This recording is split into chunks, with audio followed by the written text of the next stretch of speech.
Our present case 24 CR 435, State of Ohio versus Malachi McDougal. We're here for a final hearing on a motion to terminate community control sanctions. Been previously waived probable cause hearing. Vincent Court with counsel Mr. John Fatika. Mr. Fatika, what's the defendant's intention at this time? Good morning, Your Honor. I discussed this matter with Mr. McDougal. He'd like to waive his final hearing, accept responsibility for his misconduct, and resolve the violation this morning. Thank you.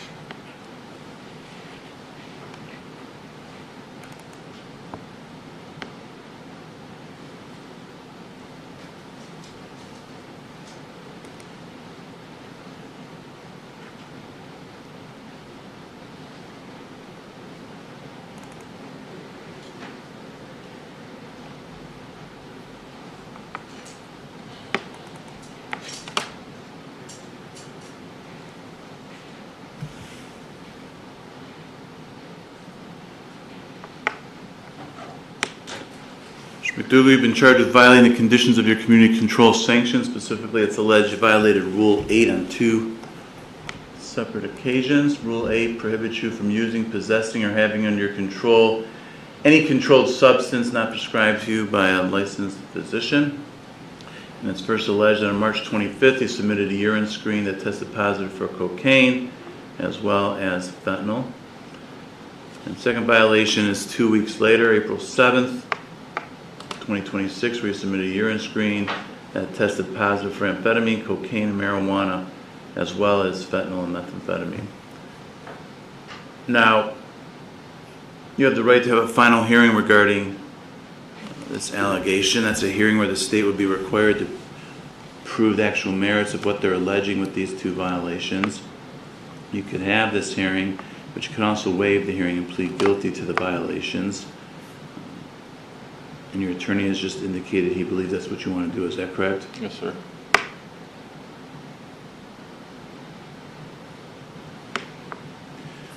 Before I can accept your plea, I need to make sure you understand potential consequences you face if you're found to have violated your community control sanctions.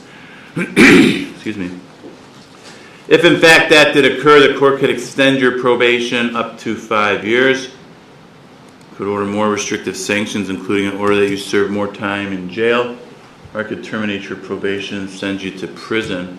And if I sent you to prison, it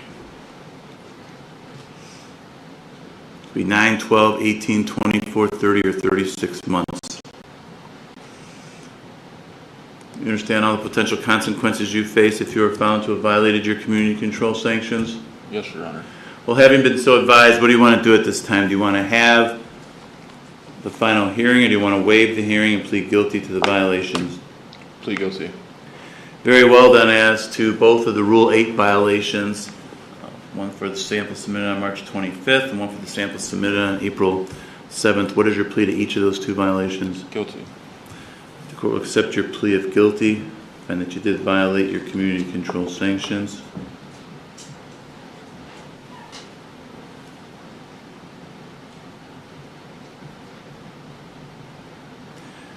Take any reason not to go forward with sentencing?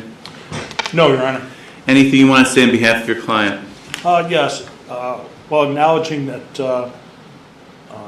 there's been a relapse here, I'd like to highlight the fact that Mr. McDougal did successfully complete JTP, Lake House, NeoCap, then checked himself back into Lake House, was attending AA, was employed as a server at Outback.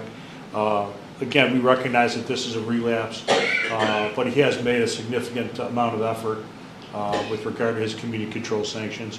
We respectfully request the court consider all of those factors in fashioning a resolution to this. He's got 295 days of credit as of today. Thank you. Mr. McDougal, you have the right to address the court before your sentence. You can say anything you want. Is there anything you'd like to say at this time? Yeah, I appreciate the opportunity you've given me. I'm really struggling with substance abuse, and I just want to get better. That's all.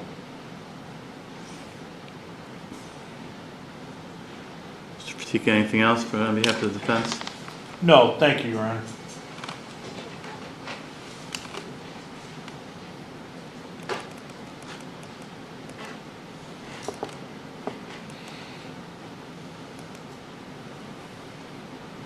This court has reviewed the original pre-sentence report and investigation. I've considered the facts and circumstances of the original offense, the nature of that offense. I've considered the defendant's performance on community control sanctions, the nature of the violations.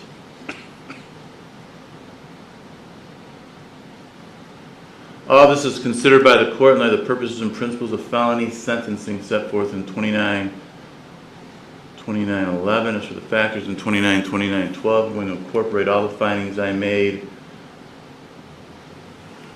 at the time of the original sentencing and the subsequent hearings regarding the seriousness factors and the recidivism factors, with the additional finding that the defendant has again failed to comply with the previously imposed sanctions ordered by this court, which is a factor indicating recidivism is more likely. When I look at the defendant's history, you've been given multiple breaks and opportunities. The case before this that you went to prison on with Judge Collins, it was a robbery charge and you got probation. And he put you on probation and you violated and went to prison.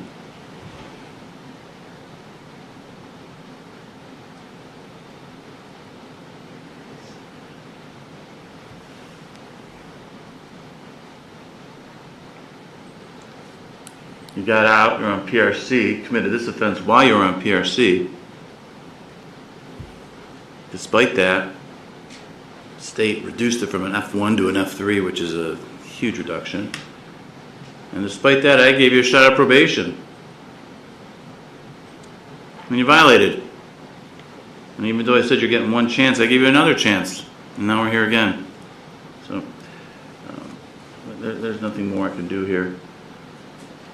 Community control, you're clearly not amenable to available community control sanctions. Prison is consistent with the purposes and principles of sentencing. Excuse me. Therefore, it will be the sentence of this court. And on count one, you serve a term in prison of 24 months. You have credit for 295 days you've already served. I need to advise you upon your release, you can be placed on post-release control for up to 2 years. If you are and you violate any of those conditions, the parole authority can return you to prison as punishment for violating their rules for another 9 months, the maximum being 50% of the term I just imposed. Any additional prison term imposed for violating post-release control is being imposed as part of the sentence at this time. Court disapproves the defendant's placement in a program of shock incarceration, intensive prison program, or transfer to transitional control, and the defendant's ordered to pay all costs.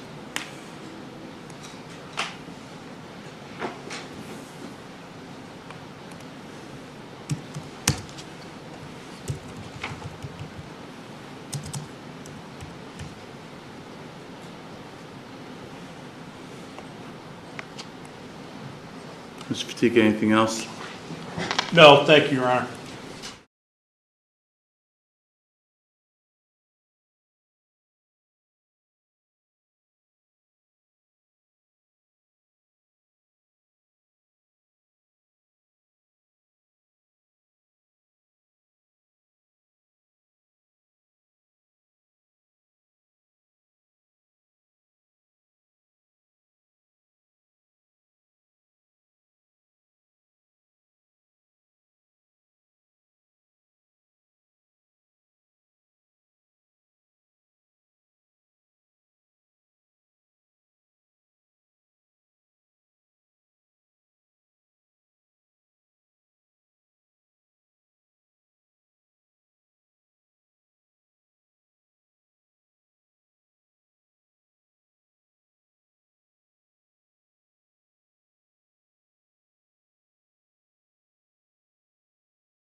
Judge.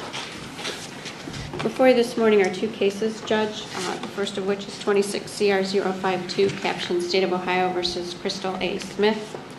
The second, Your Honor, is 26 CR 163, also captions Crystal A. Smith. In case 052, the defendant on March 26 pled guilty to one count of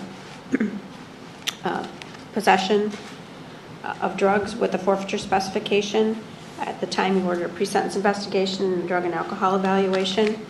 She also pled guilty to one count of drug possession, felony 5 in case 163, and you ordered the same reports to be completed in that as well.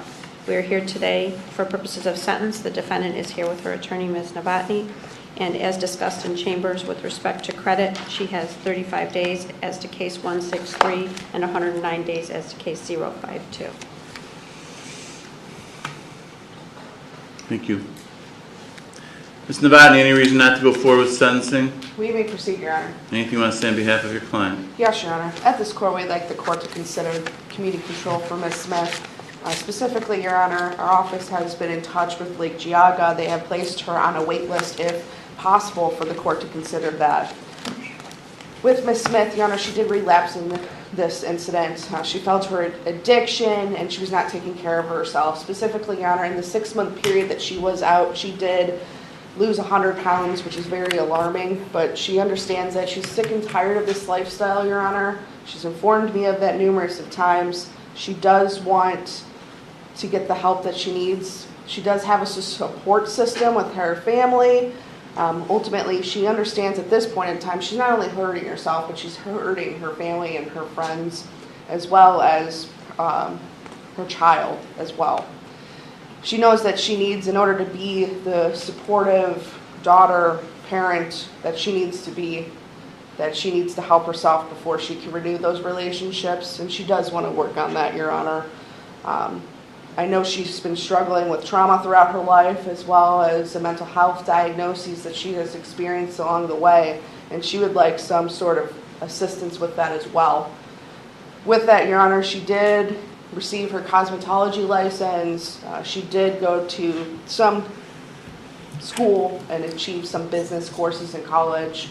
With that, Your Honor, we're just asking for any type of leniency with regard to this instant matter and have the court consider it for community control. Thank you. Thank you. Ms. Smith, you have the right to address the court before you're sentenced. You can say anything you'd like. Is there anything you want to say? Okay. May I read from here? Is that Whatever okay? you'd like to do. Okay. Sorry, I'm nervous. After having enough time to sit down and self-evaluate my life and do some soul searching, I've come to the realization that doing things my own way is getting me nowhere fast. I used to believe that I was only hurting myself in my addiction, self-medicating to escape reality and not have to deal with a traumatic past or my mental health. It indeed caused a ripple effect to those around me, and I was far too down my own rabbit hole of self-sabotage to even allow the love and support of my partner and family to not affect me. I'm grateful to have such amazing supportive people in my life that have refused to give up on me when I gave up on myself. I want to give myself a chance to prove to them as well as myself that I'm not a lost cause and that I can make a difference in the world. After some self-reflecting and realizing that I indeed create my own chaos, I'd like to be able to find the right tools to utilize to live a productive, successful life. I'm done running from myself. I'm an intelligent, unique, and talented individual that has so much potential. I became comfortable in the jail atmosphere, and choosing addiction to escape reality was the easy route. I want to choose a path that may be harder, but in turn has a better outcome, one where I put the work in and change my life for the better. Thank you. Thank you. Ms. Novotny, anything else? No, Your Honor. Mr. Mota for the state? Judge, as the state discussed in chambers, after application of the factors in 2912 B through E, it's the state's position that the defendant is not amenable to community control sanction and that a prison sentence is appropriate in this matter. Thank you.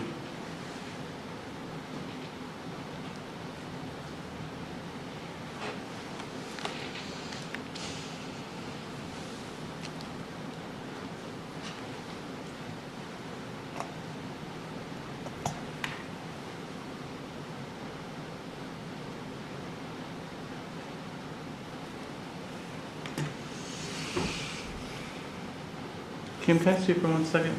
Sure.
That was a no.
It was the 9th, Kim. That's what she got arrested. That's how she got arrested on our cases. Oh, okay, okay.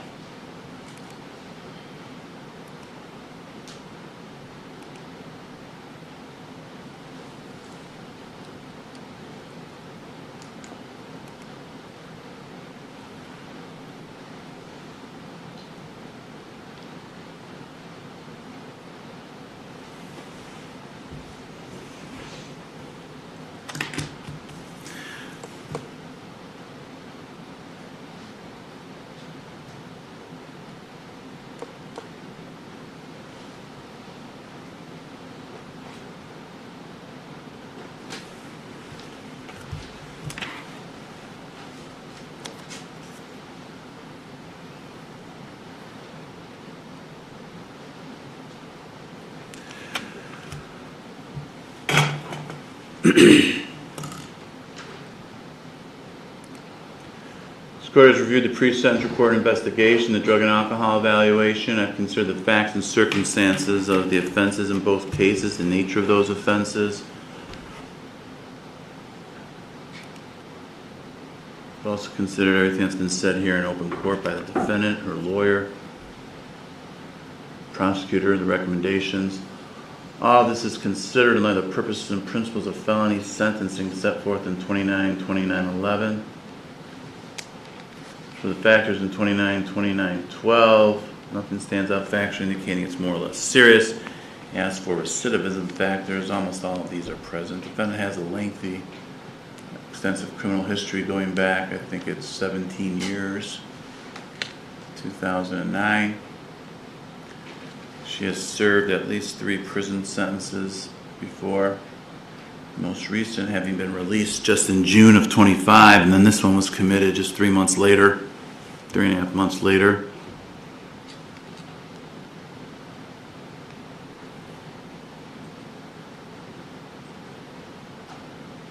Well, the offense in 26 CR 163 was committed 3.5 months later. She spent 2 days in jail and got a bond and got out. Then while on bond, she was arrested for other cases on January 9th, which led to her arrest in this case. So she had charges pending in South Euclid for falsification and drug possession, felony drug possession. She also has a theft charge pending that was committed, allegedly committed in beginning of January before the 9th.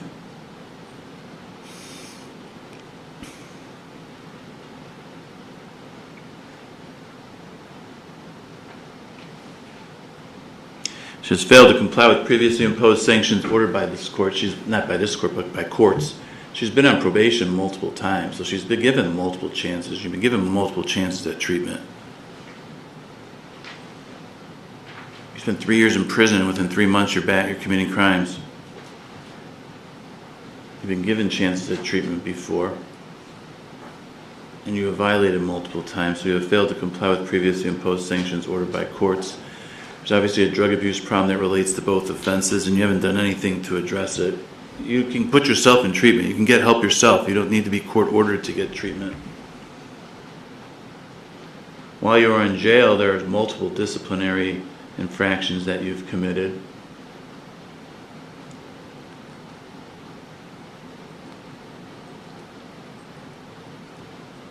At least 9 listed here.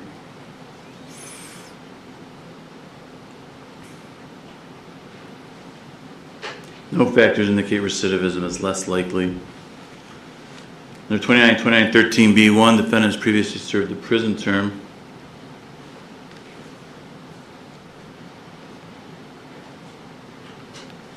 Prison is consistent with the purposes and principles of sentencing, and there's no way this court can make a finding the defendant is amenable to community control sanctions.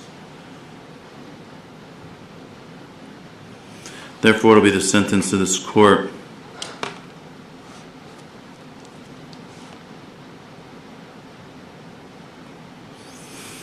Then in case 26 CR 052, defendant served a term in prison of 9 months. She has credit for 109 days she's already served. In case 26 CR 163, it's sentenced to the court, defendant served a term in prison of 8 months and run those consecutive to each other. She has credit for 2 days on that case. So an overall term of 17 months in prison. Court finds consecutive service is necessary to protect the public from future crime and to punish the offender. They are not disproportionate to the seriousness of her conduct and to the danger she poses to the public. And her history of criminal conduct demonstrates that consecutive sentences are necessary to protect the public from future crime by the offender. And these are 2 separate incidents, separate crimes. They deserve to be punished separately. I need to advise you upon your release from prison, you can be placed on post-release control for up to 2 years. If you are and you violate any of those conditions, the parole authority can return you to prison as punishment for violating the rules for another 8.5 months, the maximum being 50% of the term I just imposed. Any additional prison term imposed for violating post-release controls being imposed as part of the sentence at this time. Court disapproves the defendant's placement in a program of shock incarceration, intensive prison program, or transfer to transitional control, and the defendant's ordered to pay all costs.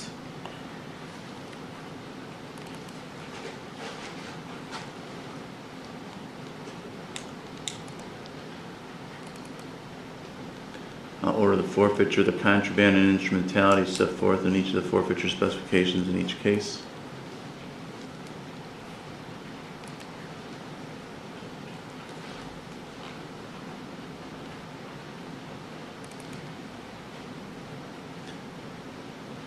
The remaining counts in 26 CR 052 will be dismissed.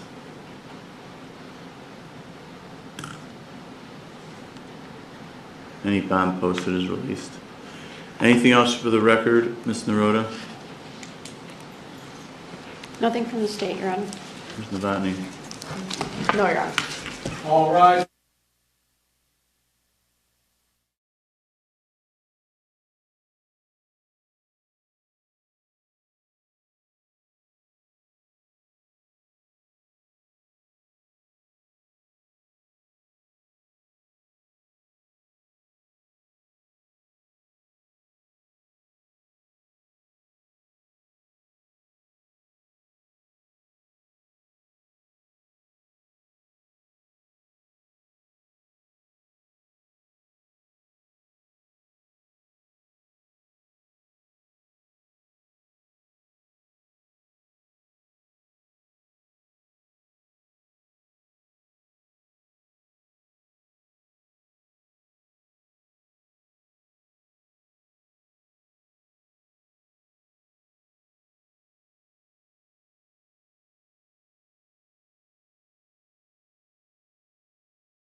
Your Honor, we're hearing case caption State of Ohio versus Michelle Fialco, case number 26CR000307.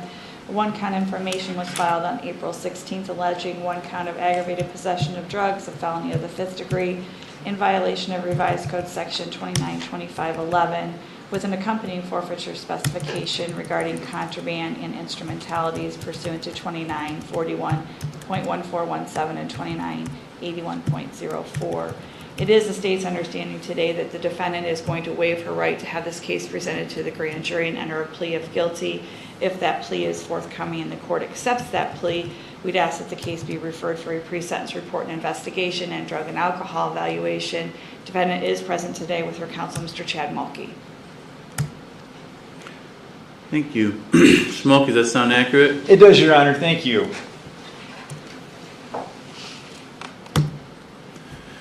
And Ms. Fialco, were you able to hear what the prosecutor and your lawyer just had to say regarding what they believe your intentions are here this morning?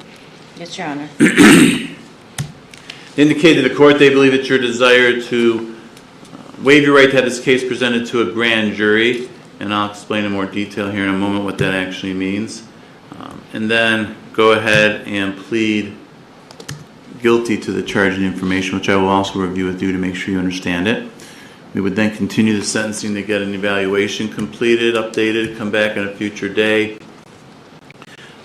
Where there's no agreement between the parties regarding any recommendations, each side is free to recommend to the court whatever sentence they believe is the right thing to do. Is that your understanding of the discussions that took place between your lawyer and the prosecutor, and most importantly, what you want to do today? Yes, sir.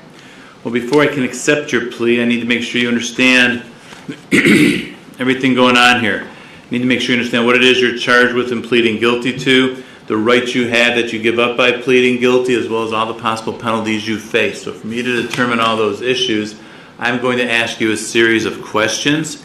If at any point when I'm asking you these questions, if you're unsure, unclear of anything I'm asking you, if you need anything repeated or clarified, if you need a moment to talk with your lawyer to ask him questions, or even if you want to ask me questions, make sure you let me know that, because I need to make sure you understand everything going on, all right? Yes, sir. All right.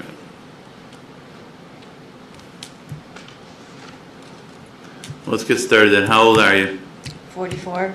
Are you able to read and write the English language? Yes. Do you have any difficulty with that or difficulty understanding what you read in the English language? No. Are you a U.S. citizen? Yes. Now, before you came into court here this morning, have you any drugs or alcohol of any kind? No. What about in the last 48 hours? I take Paxil. Okay. I'm referring to even prescribed medication, so that's good. You said Paxil? Yeah. When did you last have that? Yesterday morning. They didn't have it on the cart this morning.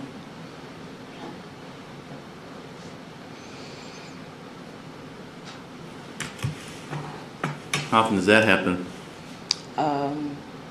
Every once in a while.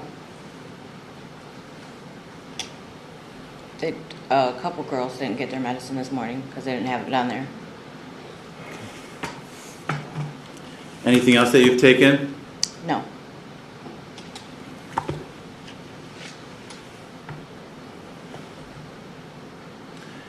Does this medication they took yesterday, does it in any way affect your ability to understand or appreciate where you are, your surroundings, anything like that? No, sir.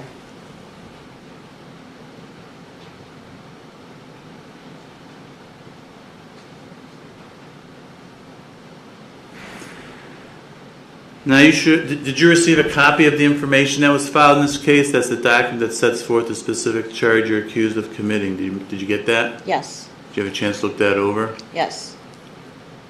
Now, in that information, you're charged with one count, and what's alleged here and what you're admitting to is on or about August 4th, 2025 in Willowick County, Ohio, that you did knowingly obtain, possess, or use methamphetamine or some compound mixture, preparation, or substance containing methamphetamine. It's a Schedule II controlled substance.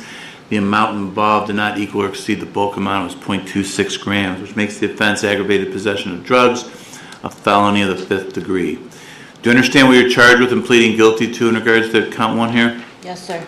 Any questions about it? No, sir. Now, the charge also carries with it a forfeiture specification that alleges during the commission of the offense you possessed or had an interest in property considered to be contraband or an instrumentality. Contraband is property that is illegal to possess just by the nature of the property itself, like drugs.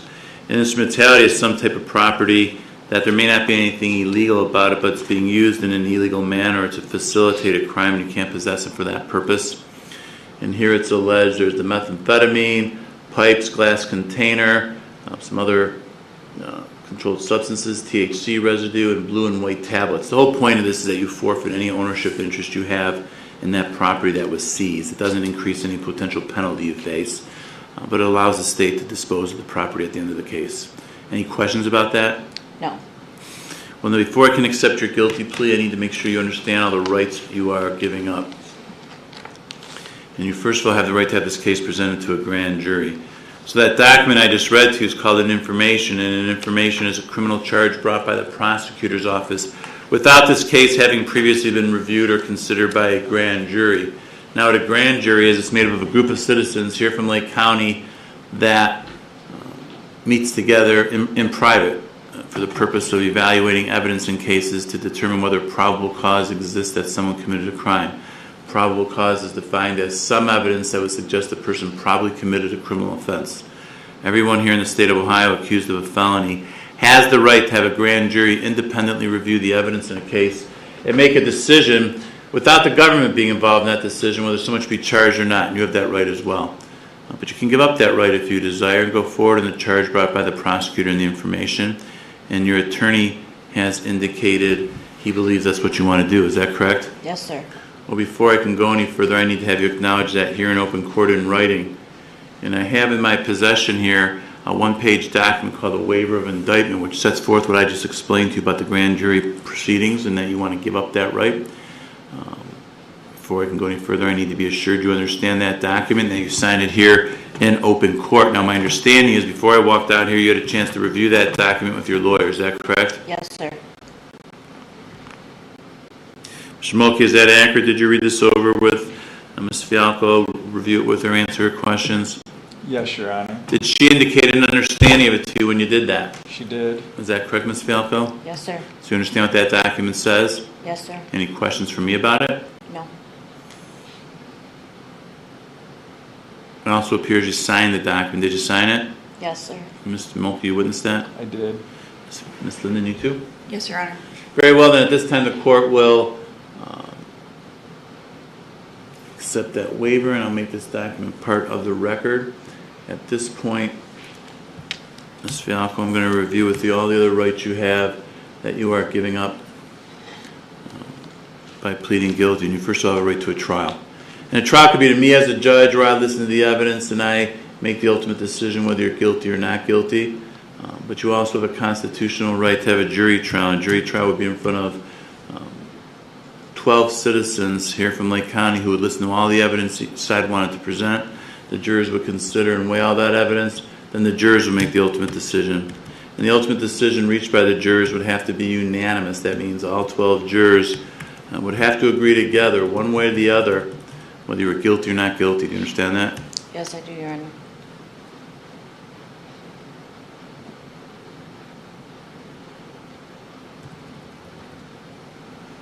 You understand by pleading guilty you're giving up your right to have a trial? Yes, sir. If we had a trial, the prosecutor here would represent the state of Ohio, and she would have what we refer to as the burden of proof. With her having the burden of proof, what that actually means is that it is her job, or she bears the responsibility or the obligation of proving you guilty before you could ever be found guilty. You're presumed innocent of the charge, and the presumption of innocence sticks with you and remains with you until the state, if at all, was ever able at a trial to overcome that presumption and prove you guilty. Do you understand that? Yes, sir. Now we speak of this burden of proof since it's a criminal case we're dealing with. The burden of proof is what we refer to as proof beyond a reasonable doubt. And that's the highest burden there is in our justice system. What it actually means, it's the amount of the evidence or the quality of that evidence the state would have to present at a trial to prove you guilty. So in this case, the state would have to present evidence to prove each element or part of the charge beyond any reasonable doubt before you could ever be found guilty of the charge. You understand that? Yes, sir. You understand by pleading guilty you're giving up your right to make the prosecutor prove you guilty beyond a reasonable doubt? Yes, sir. Now, in order to do that, or at least try to do that, the prosecutor would bring witnesses into the courtroom to testify for the state. They'd answer questions from the prosecutor. Once those witnesses answer the prosecutor's questions, then your lawyer would be permitted on your behalf to ask those same person's questions, and we call that cross-examination. He could ask him anything he wanted to within certain rules. Do you understand that? Yes, sir. You understand by pleading guilty, you're giving up your right to cross-examine or confront those witnesses that would come in here and testify against you? Yes, Your Honor. Now, you'd also have the right at a trial. You could call your own witnesses to come to court to testify for you if you wanted to and answer your lawyer's questions. Now, you don't have to do that. You're not required to do that, but you have a right to do that if you want to. Do you understand that? Yes, sir. And you further can request the court issue an order. We call that order a subpoena. And what a subpoena would do is it would force or make someone come to court and testify for you and answer your lawyer's questions if they were not willing to come in voluntarily on their own. You understand that? Yes, sir.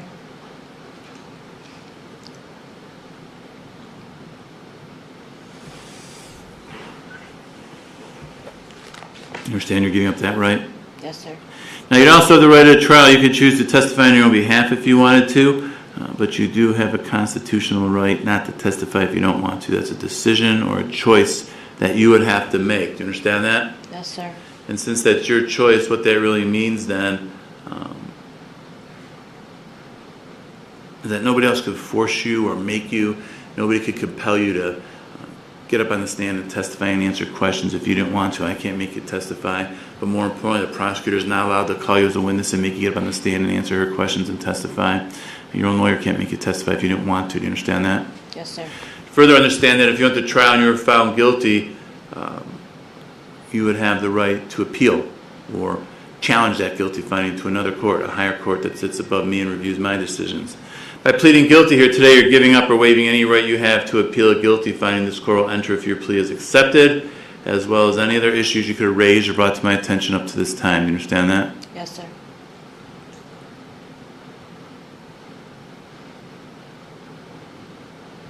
All right, well, do you have any questions at all about these rights we've just discussed? These are all the rights you have and all the rights you're giving up by pleading guilty. Any questions? No. Do you understand them all? Yes, sir. Do you still want to plead guilty? Yes, sir.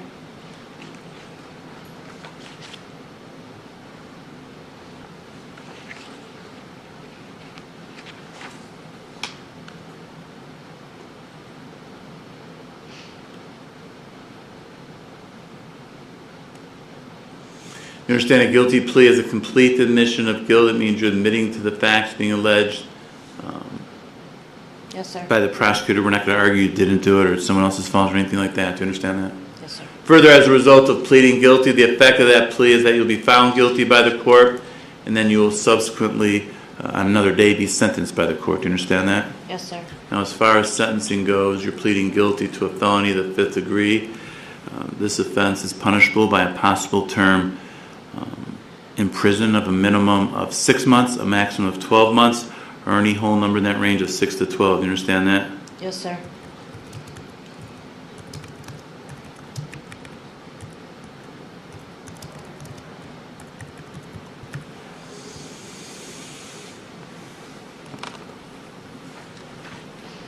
Further, as a result, look, it's right there.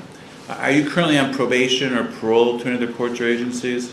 No, Your Do you Honor. have any other criminal charges pending against you right now? No, Your Honor.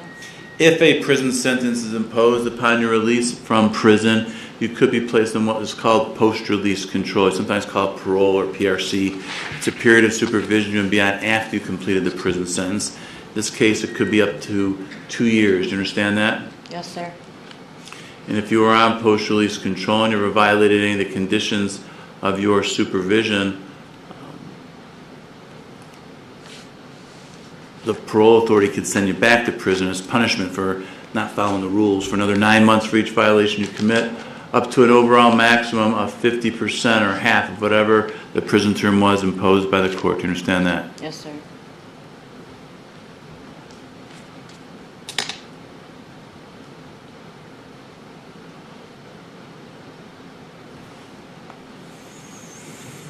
Now, aside from the possible prison sentence, there's other sanctions that could be ordered. You could be fined, in this case, up to $2,500. You could be ordered to pay court costs. You can also be ordered to reimburse the county for any cost of confinement, community supervision, or treatment if any of that were applicable. Do you understand that? Yes, sir.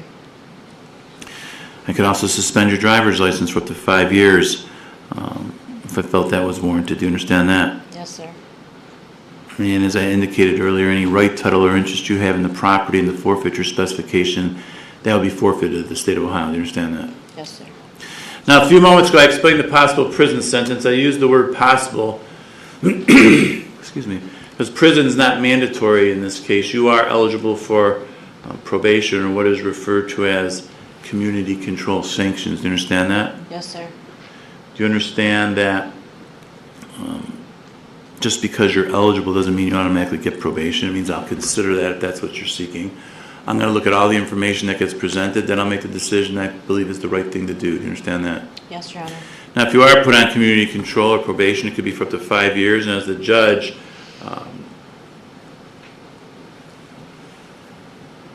I have the ability to order a wide variety of rules and conditions for you to follow. One of the conditions could be an order that you serve a term in the Lake County Jail of up to 6 months as a condition of your probation. You understand that? Yes, sir. Further, if you're on probation and you ever violate any of those conditions, we would have a hearing to see if you're what's called a probation violator. If it's determined that you were, I could then extend your probation up to 5 years if it wasn't originally 5 years. I can impose more restrictive sanctions against you, including jail time. Or I could terminate your probation and send you to prison at that point. And if I did it at that point, it could be 6 to 12 months in prison, which could be consecutive to any other sentence you could be serving for something else that happened, or that you're being sentenced to at that time for some new case. You understand that? Yes, Your Honor.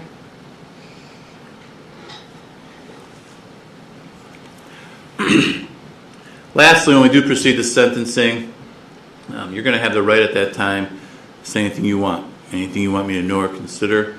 Your lawyer could speak on your behalf. He can recommend the sentence to the court. The prosecutor could also recommend the sentence to the court. Do you understand that? Yes, sir. Do you understand that whatever the lawyers say at sentencing regarding what they think the sentence should be, it is just what I said. It's a recommendation. I don't have to follow that if I didn't think that was the right thing to do. Do you understand that? Yes, sir. All right. Well, do you have any questions at all about the potential penalties you face by pleading guilty? No, Your Honor. You understand all the possible consequences? Yes, Your Honor. Do you still want to plead guilty? Yes, Your Honor. If you had enough time to talk about this case with Mr. Mulkey, have him review everything with you, answer your questions. Yes, sir. Are you satisfied with the advice and counsel of your lawyer? Yes, sir. Has he or anyone else for that matter made any promises to you about what's going to happen at sentencing which is inducing you to plead guilty? No, Your Honor.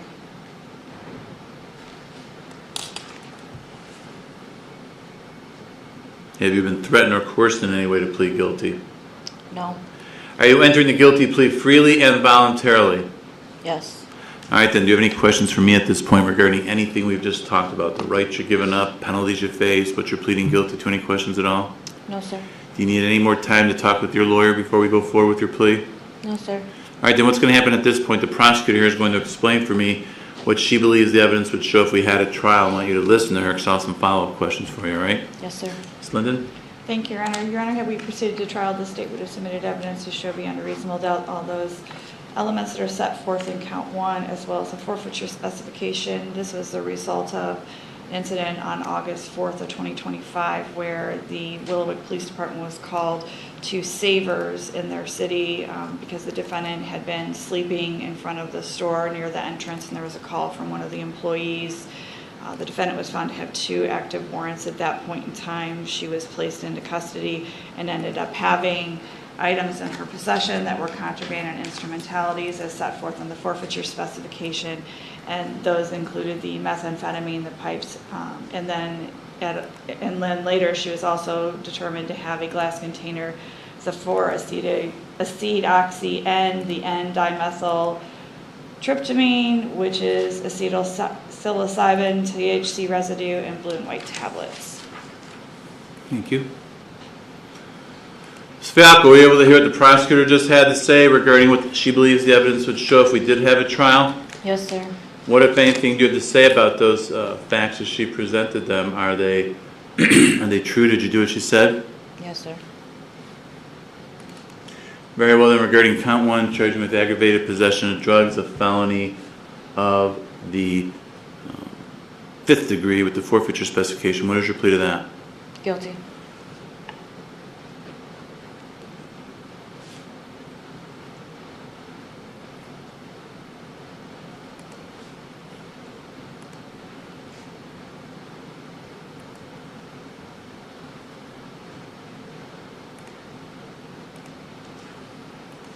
right, I have in my possession at this time a 4-page document called a written plea of guilty and judgment entry, which explains everything we've just discussed. Before I can accept your plea, I need to make sure you understand this document and that you then sign it here in open court. Now, my understanding is that before I walked out here, you had a chance to go over this document with your lawyer. Is that correct? Yes, sir. Mr. Mulkey, is that accurate? Did you read this over with your client, review it with her, answer her questions? Yes, Your Honor. Did she indicate an understanding of it to you when you did that? She did. Is that correct, Ms. Fialco? Yes, sir. So you understand what this document says? Yes, sir. It also appears you signed the document. Did you sign it? Yes, sir. Mr. Mulkey, you witnessed that? I did. And you too, Ms. Linden? Yes, Your Honor. Very well, then, at this time, the court will accept the defendant's oral and written plea of guilty. Let the record reflect the defendant was here in open court with her lawyer, advised of all her constitutional rights, made a knowing, intelligent, voluntary waiver of those rights. Court also finds the defendant understands the nature of the charge, the effect of the guilty plea, as well as the maximum penalty that can be imposed. Finding this to be knowing, intelligent, and voluntary, the court will accept the defendant's plea. Find the defendant guilty of count 1, aggravated possession of drugs, a felony of the 5th degree, in violation of 29-2511 of the revised code, with the forfeiture specification. I'm going to defer sentencing, order a pre-sentence report and investigation, drug and alcohol evaluation. Bond will remain revoked. Anything else for the record at this time, Ms. Linden? No, Your Honor, thank you. Mr. Mulkey? No, Your Honor. Thank you.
Cutts? Thank you, Your Honor. We're here today in two separate cases, both entitled State of Ohio versus Michelle DeFreitas, those being case numbers 23 CR 001274 and 26 CR 000319. In the 2023 case, we are here on a probation violation. A motion to terminate community control sanctions was filed on March 4th of 2026. It's the state's understanding that the defendant previously waived her right to a probable cause hearing, and that today she will waive her right to a final hearing and plead guilty to the one violation being to rule number 1 for being charged with felony theft offenses in by the Lake County Sheriff's Department in the Mentor Municipal Court, and then go to sentencing in that case. In the 2026 case, we are here for sentencing. Defendant was last before Your Honor on April 6th of 2026, where she pled guilty by way of information to one count of theft of felony of the 5th degree. At that time, an updated pre-sentence report and victim impact statement were ordered. It's the state's understanding that those have been completed and provided to the court, and that all parties are prepared to go to sentencing at this time. Thank you. Mr. Fatika, does that sound right? Yes, Your Honor. So let's start off then with the first case, 23 CR 1274.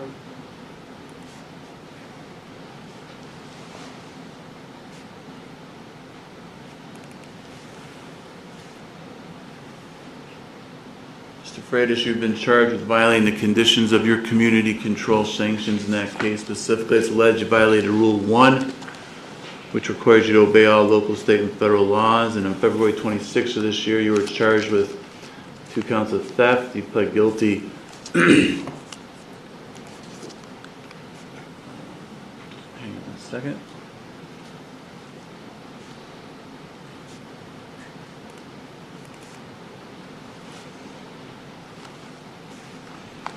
You pled guilty to 1 count of theft a few weeks back on April 6th. Now, you have the right to have a final hearing regarding this allegation, which is a hearing where the state would be required to prove the actual merits of what they're alleging with this probation violation. You could have this hearing, but you can also waive the hearing if you desire and plead guilty to the violation, and your attorney has indicated he believes that's what you want to do, is waive the final hearing and plead guilty. Is that correct? Yes, Your Honor.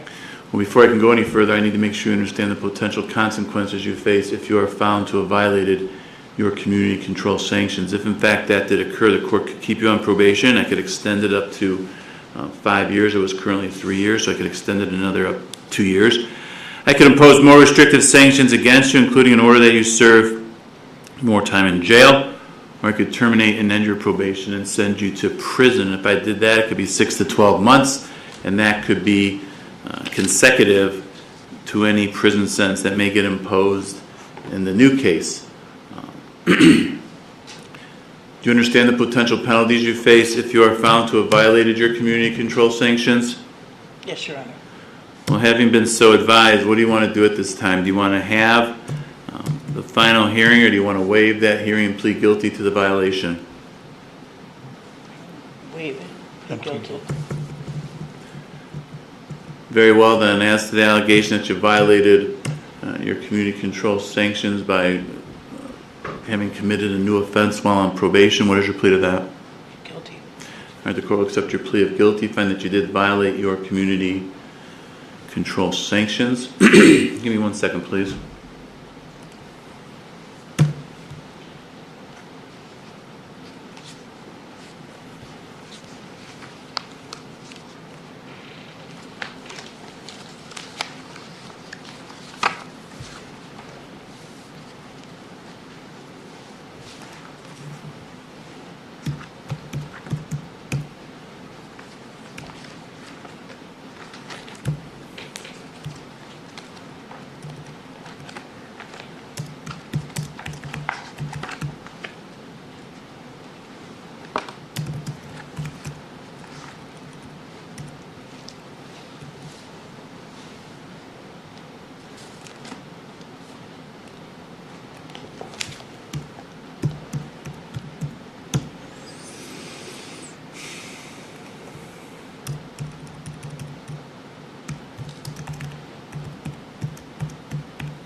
All right, Mr. Fatik, any reason not to go forward with sentencing? No, Your Honor. Anything you want to say on behalf of your client? Yes, Your Honor. I submitted letters from Brown, Brown, and Chardon where Ms. DeFreitas works as a cook. I believe that job is still available to her. She was participating in AA.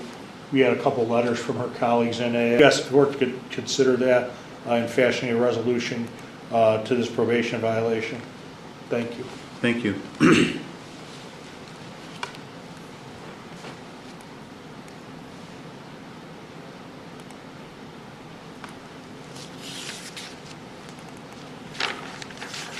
Mr. Freitas, you have the right to address this court prior to being sentenced. You can say anything you'd like me to know or want me to consider.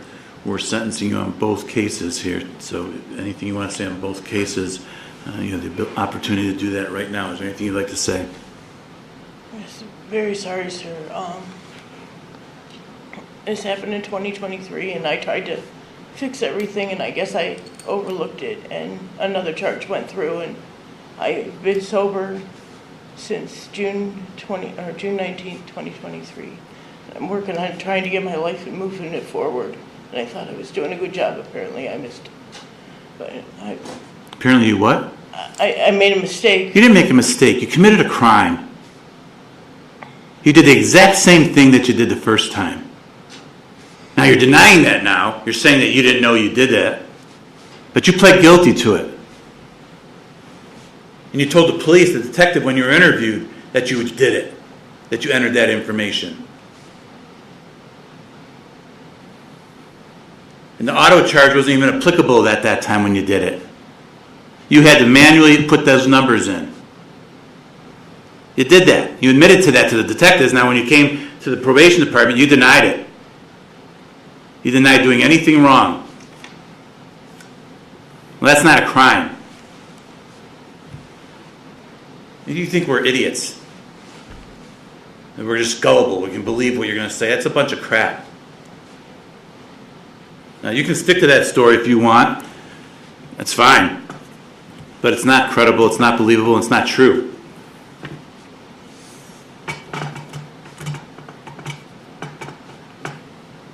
If what you said you did, it was true, it wouldn't be a crime.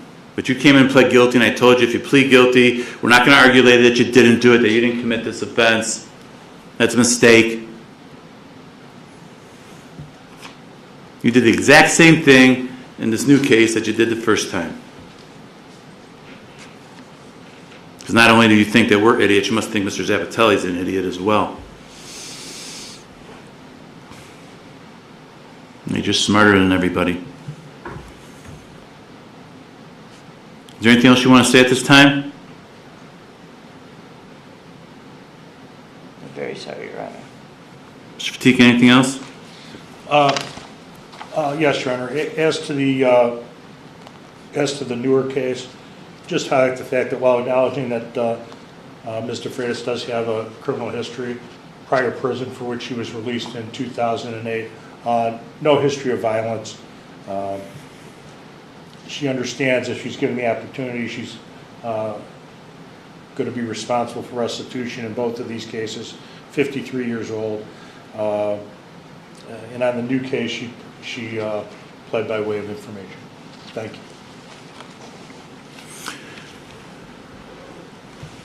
Ms. Cutts for the State of Ohio. Thank you, Your Honor.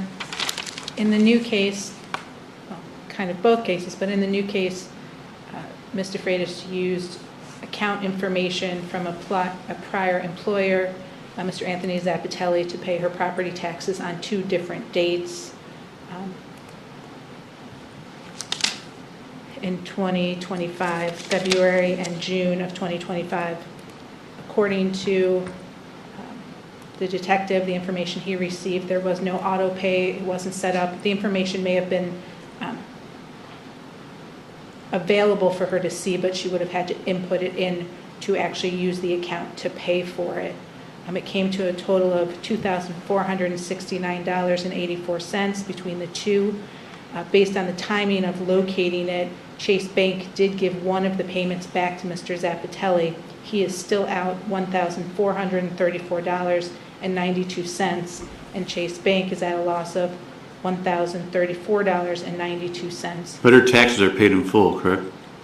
As far as my understanding, her property taxes are, I guess I didn't verify that when Chase Bank gave the money back. I don't believe, it's not my understanding that the taxes are still done. Those payments were made, just the bank credited Mr. Zappatelli back. Okay. So obviously the victim as well as the bank suffered economic harm. Would also argue, I know Mr. Zappatelli submitted a victim impact statement. I have spoken with him. I know he felt betrayed by a former employee who took advantage of him last time with property taxes as well as other items, and then this time with property taxes again. Obviously, the relationship with the victim facilitated, former employee of his, had the account number due to that employment. She was also on probation, in addition to the case that we've discussed today, the 23 CR 1274, that she was on probation for the same behavior. She was also at that time on probation for Mentor Municipal Court for her for a recent OVI. I believe that ended in December of 2025 before this new case came in, but her actual acts happened while she was on probation there as well. She does have a history of criminal convictions, go back to 1995, which starts with theft. So she's a theft in 1995. In 2000, she has a theft conviction. 2002, an OVI. 2003, a theft conviction with a probation violation. 2007, an OVI. That's her first felony thefts, 2 counts. She did get prison in that case. She had some issues with dog licensing. In 2014, another dog nuisance. 2017, a grand theft, felony of the 4th degree. She had a probation violation. That case, restitution was just under $18,000. She also had an OVI in 2017, 2020, an attempt theft, 2021 OVI, as well as a physical control under the influence with a probation violation. 2023 petty theft and an OVI, and then 2024, which is the pending PV case, was a theft, felony of the 5th degree. That case was just under $4,500 of restitution. It's the state's understanding she owes a little over $2,200 still on that case. Her prior prison was in 2007. She was released to transitional control and then fully released, I believe it was August of 2008. So she hasn't responded favorably to previous sanctions between probation violations and new offenses. She has 7 prior theft offenses and 1 attempt theft and 5 prior OVIs. She did indicate that this case was not due to drugs or alcohol. She says she's been sober. But she did, as this court made clear, deny or minimize her acts in this case, which is obviously concerning to the state. So we do feel prison is consistent. We do not feel that she would be amenable to community control. So at this time, we would recommend prison. On the PV case, her total credit with both the PV and the sentencing, her prior sentencing would be 146 days. 56 of those days she was also in on the new case. And we'd also ask for the restitution. And that would be the state's recommendation at this time.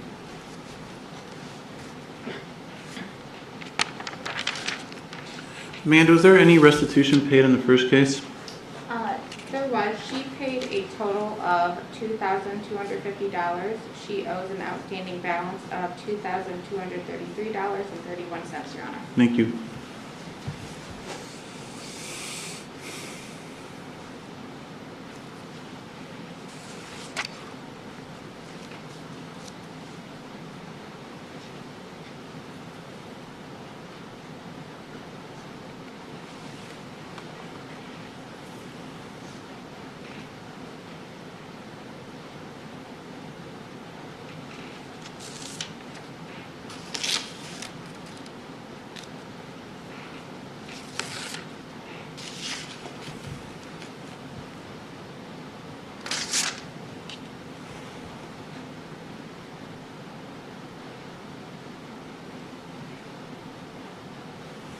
This court has reviewed the updated pre-sentence report and investigation, victim impact statement, considered the facts and circumstances of the offense involved, the nature of the offenses. This is for both cases. I received letters on behalf of the defendant. I've read and considered those.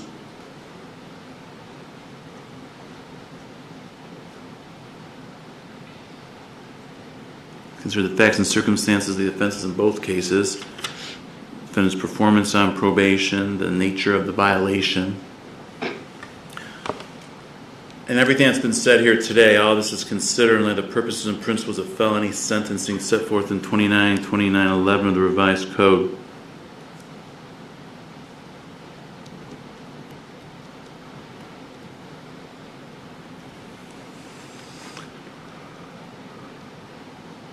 Also consider the factors under 2912 of the revised code.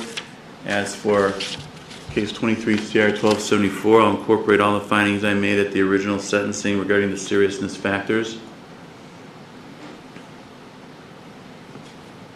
As for case 26 CR 319, the court finds that the defendant's relationship with the victim facilitated this offense while she was no longer employed in the relationship that she had with them. She still used to commit this offense.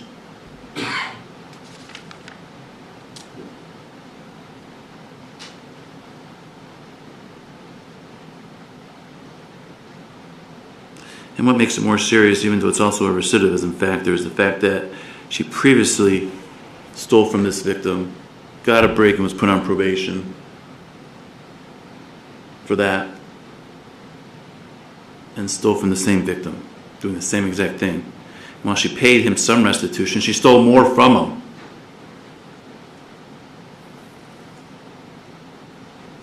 As for the recidivism factors, the court finds the defendant has a lengthy history of criminal convictions. She's got 8 prior theft-related convictions, including 1 attempted theft. She's been to prison before for theft. You know, I was looking at this when I was refreshing my memory here. I don't know how I put you on probation the first time with this history. You're a thief. You steal. You're a con. And you think you can talk your way out of everything. 8 prior theft convictions. You've previously served a prison term. You've been on probation before multiple times, and you violate every time you're on probation.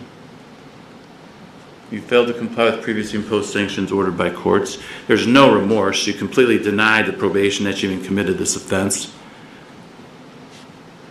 Trying to say it was just some accident from the first time. That's a bunch of BS. I've never had this before. I've had people commit theft offenses and then while on probation commit another crime, but commit another theft offense from the exact same victim doing the exact same thing. What? What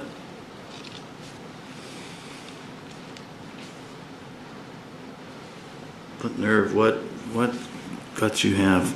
Jeez.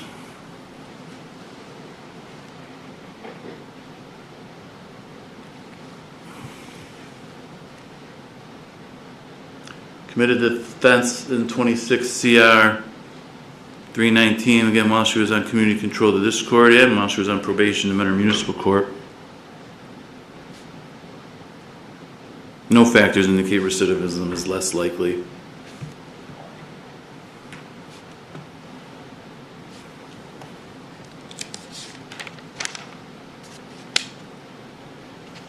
Someone that is willing to steal from the same victim that she's on probation for in order to pay restitution for, steal from that same victim is going to commit crime in the future. On 2913B1, defendant was on probation, community control sanctions at the time she committed the offense. In 26 CR 319, she's previously served a prison term.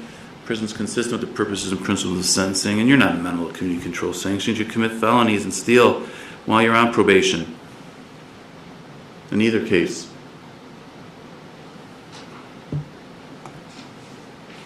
I still can't get over this.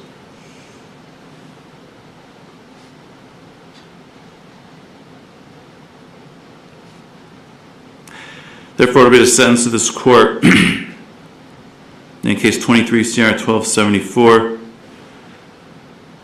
defendant's defendant served a term in prison of 10 months. She has credit for 146 days she's already served. Case 26 CR 319, it's a sentence of this court. Defendant served a term in prison of 12 months. It's going to be served consecutive to the sentence imposed in 23 CR 1274. She has no credit in this case and she got it all in the other case. For a total of 22 months in prison.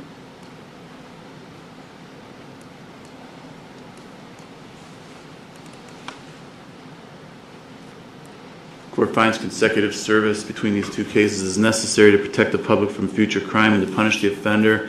The consecutive sentences are not disproportionate to the seriousness of her conduct and to the danger she poses to the public. And she committed the offense in 26 CR 319 while she was on community control sanctions to this court in 23 CR 1274. Plus her history of criminal conduct, particularly theft offenses, demonstrates that consecutive sentences are necessary to protect the public from future crime by the offender. Case 26 CR 319, the court's going to order the defendant pay restitution to Anthony Zappatelli in the amount of $1,434.92 and to Chase Bank in the amount of $1,034.92. Those will be judgments in favor of each of those victims against the defendant. Court disapproves the defendant's placement in a program of shock incarceration intensive prison program or transfer to transitional control. Defendant's ordered to pay all costs in both actions. Further need to advise you upon your release from prison, you can be placed on post-release control for up to 2 years. If you are and you violate any of those conditions, the parole authority can return you to prison as punishment for violating the rules for another 9 months for each violation you commit, up to an overall maximum of 50% or half of the prison term imposed by the court. Any additional prison term imposed by the court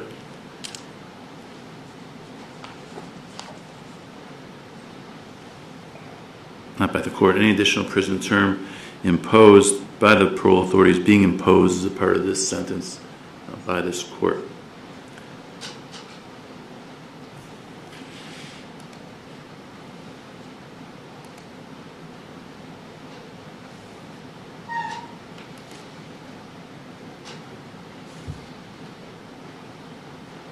That covers everything. Ms. Cutts, is there anything I've omitted or need to address? No, thank you, Your Honor. Mr. Fatika? No, thank you, Your Honor.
Here in the state of Ohio versus Man and Foot Coast, case number 26 CR 355.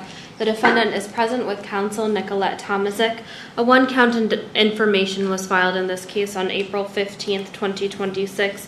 The one count is attempted escape, a felony of the 4th degree, in violation of Ohio Revised Code sections 2923.02 and 2921.34A1. It is the state's understanding that today the defendant would like to waive her right to have the Lake County Grand Jury indict this case and will be pleading guilty by way of information to count 1, and there is no agreement as to sentencing. Give me a second, please.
Can you approach for a second?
All right, Ms. Tomaszek, did Ms. Gold's recitation there sound accurate? Yes, I did, Your Honor. Yeah, can you pronounce your last name for me? Footcoast. Footcoast. Were you able to hear what the prosecutor had to say regarding what she believes your intentions are here? Yes. She indicated to the court she believes it's your desire to waive your right to have this case presented to a grand jury, and I'll explain in a moment in more detail what that means. And you're going to plead guilty to the charge in the information, which I also review with you to make sure you understand that. Yes, sir. We would then continue the sentencing to another day to get some evaluations completed, come back on a future day for sentencing. Where there's no agreement between the parties regarding any recommendations for sentencing, each side is free to recommend to the court whatever sentence they believe is the right thing to do. Yes, sir. That's your understanding, the discussions that took place between your lawyer and the prosecutor and what you want to do today? Yes, Your Honor. Well, before I can accept your plea, I need to make sure you understand everything going on here. I need to make sure you understand what it is you're charged with and pleading guilty to, the rights you have that you give up by pleading guilty, as well as all the possible penalties you face. So for me to determine all those issues, I'm going to ask you a series of questions. If at any point when I'm asking you the questions, if you're unsure or unclear of anything I'm asking you, if you need anything repeated or clarified, if you want a moment to speak with your lawyer, to ask her questions, or even if you want to ask me questions, make sure you let me know that, because I need to make sure you understand everything going on, all right? Okay. All right. Let's get started then. How old are you? 29 years old. Are you able to read and write the English language? Yes. Do you have any difficulty with that, or difficulty understanding what you read in the English language? No. Are you a U.S. citizen? Yes. Now, before you came into court here this afternoon, have you had any drugs or alcohol of any kind? No. What about in the last 48 hours? No. Not even prescribed medication, nothing? No. Now, did you receive a copy of the information that was filed in this case? That's the document that sets forth the specific charges and what you're accused of doing and what you're pleading guilty to? Yes, Your Honor. And you had a chance to look that over? Yes. Now, in that information, you're charged with one count, and what's alleged here and what you're admitting to is on or about March 7, 2026 in Painesville Township, Lake County, Ohio, that you did purposely or knowingly with sufficient for the commission of the offense of escape as set forth in 2921.34A1 of the revised code, that you engaged in conduct that, if successful, would have constituted or resulted in the offense of escape in violation of that revised code section 2921.34A1. It's further alleged that at the time of the commission, you were under detention for illegal conveyance of drugs of abuse under the grounds of a specified governmental facility, a felony of the third degree, and that was out of the Ashtabula County Common Police Court 25 CR 324.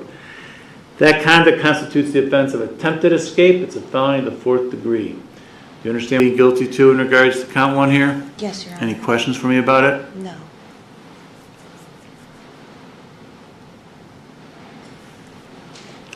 Well, before I can accept your plea, then I need to make sure you understand all the rights you are giving up. And you first of all have the right to have this case presented to a grand jury. So that document I just read to you is called an information.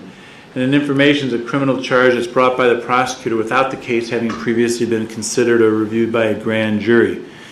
Now, what a grand jury is, it's made up of a group of citizens here from Lake County that get together and they meet privately. They meet in secret for the purpose of evaluating evidence in cases to determine whether probable cause exists that someone committed the crime. Probable cause is defined as some evidence that would suggest the person probably committed a crime.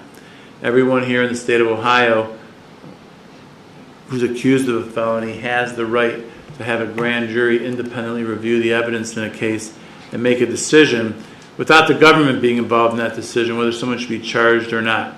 And you have that right as well. But you can't give up that right if you desire to go forward in the charge brought by the prosecutor in the information.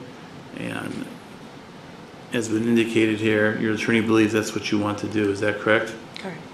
Well, before I can go any further, I need to have you acknowledge that here in open court in writing, and I have in front of me a one-page document called a waiver of indictment, which sets forth what I've just explained to you about the grand jury process. Now you want to give up that right? Before I can go any further, I need to be assured to understand that document and you've signed it here in open court. Now my understanding is before I walked out here, you had the chance to go over that document with your lawyer. Is that correct? Correct.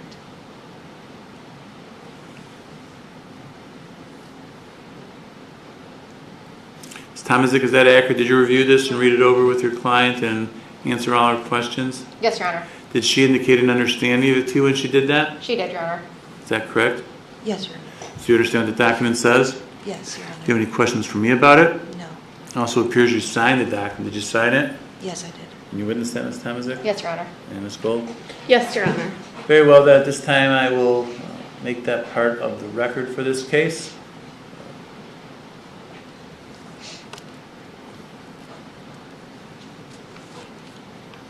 At this point, I'm going to review with you all the other rights you have that you're giving up by pleading guilty. And you first of all have the right to a trial. And a trial could be to me as a judge, where I would listen to all the evidence and I'd make that ultimate decision whether you're guilty or not guilty. But you also have a constitutional right to a jury trial. And a jury trial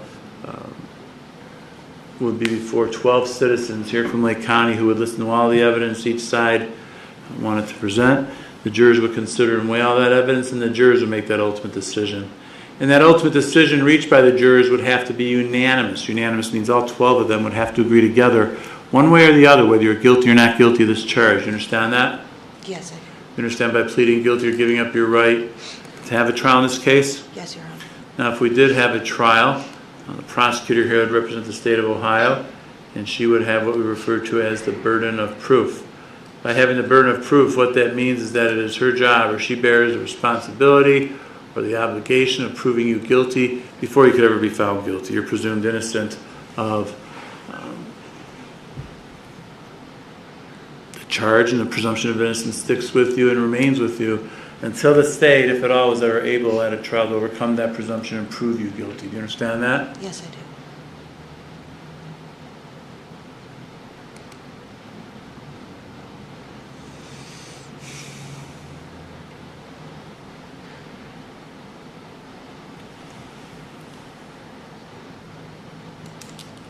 Now, in regards to that burden of proof, since this is a criminal case, the burden is what we call proof beyond a reasonable doubt.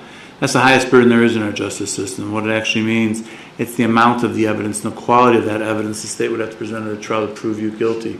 So in this case, the state would have to present evidence to prove each element or each part of the charge beyond any reasonable doubt before you could ever be found guilty. Do you understand that? Yes, I do, Your Honor. You understand by pleading guilty, you're giving up your right to make the prosecutor prove you guilty beyond a reasonable doubt at a trial? Yes, Your Honor. Now, in order to do that, or at least in order to try to do that, if we were to have a trial, the prosecutor would bring witnesses into the courtroom to testify for the state, and they'd answer questions from the prosecutor.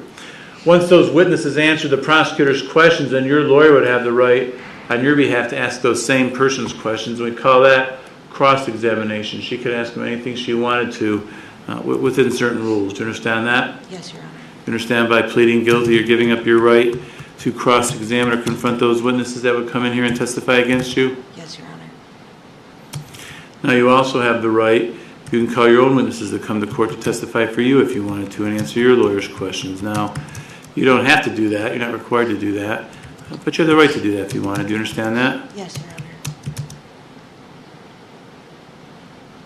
When you further understand that if there was someone out there that you wanted to have testify as a witness and they weren't willing to come in voluntarily on their own, that you could request the court issue an order that's called a subpoena. That would force or make them come to court and testify for you and answer your lawyer's questions, again, if they weren't willing to come in on their own. You understand that? Yes, Your Honor. You realize you're giving up that right? Yes, Your Honor.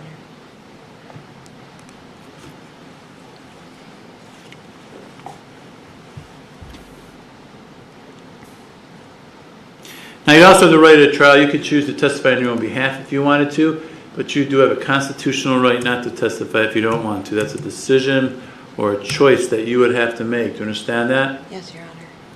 And since that's solely your choice, what that really means then is that nobody else could force you or make you, nobody could compel you to testify against yourself at a trial if you didn't want to. I can't make you testify. But more importantly, the prosecutor here is now to call you as a witness, force you to get up on the stand and answer questions and testify. Your own lawyer can't make you testify if you didn't want to. Do you understand that? Yes, Your Honor. Further understand that if we went to trial and you were found guilty, you'd have the right to appeal or challenge that guilty finding to a higher court that sits above me and reviews my decisions. By pleading guilty here today, you're giving up or waiving any right you have to appeal a guilty finding that this court will make if you accept your plea, as well as any other issues you could have raised or brought to my attention up to this time. You understand that? Yes, Your Honor. All right, well, do you understand all the rights that you have that we've just reviewed? These are all the rights you have and all the rights you give up by pleading guilty. You understand them all? Yes, Your Honor. Any questions for me? No. Do you still want to plead guilty? Yes. You understand that a guilty plea is a complete admission of guilt. It means you're admitting to the facts being alleged by the prosecutor. We're not going to argue that you didn't do it or it's someone else's fault or anything like that. Do you understand that? Yes, Your Honor. Further, as a result of pleading guilty, the effect of that plea is that you'll be found guilty by the court, and then you will subsequently, on another day, be sentenced by the court. Do you understand that? Yes, Your Honor. Now, as far as sentencing goes, you're pleading guilty to a felony of the 4th degree. This is punishable by a possible term in prison of a minimum of 6 months, a maximum of 18 months, or any whole number in that range of 6 to 18. Do you understand that? Yes, Your Honor.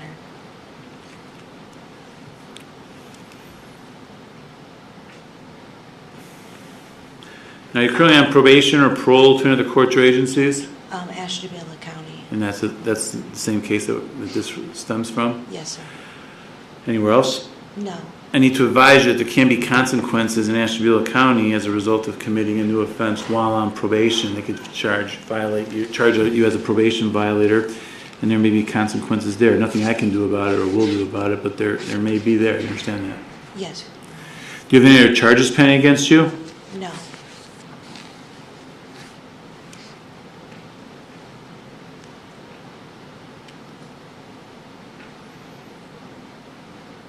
Now, at the time of sentencing, if you were to be serving a prison term at that time for possibly a probation violation in Ashtabula County, if that were to happen before you came back here for sentencing and you were sent to prison, if I imposed a prison sentence, I could run my sentence consecutive to that, which means one after the other, versus concurrent, which means the same time.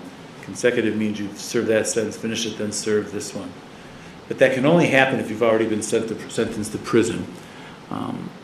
If you haven't been sentenced to prison, I'm not allowed to run my sentence concurrent or consecutive to some future possible unknown prison term. It's got to already be imposed. You understand that? Yes, Your Honor. If a prison sentence is imposed in this case upon your release from prison, you could be placed on what is called post-release control, sometimes referred to as parole. It's a period of supervision you would be on after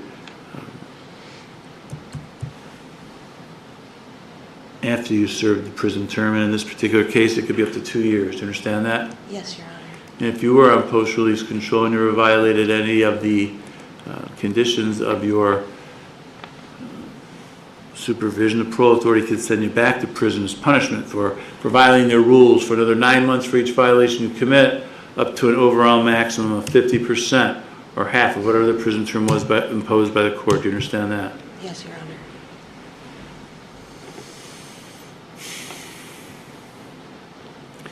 Now, aside from the possible prison sentence,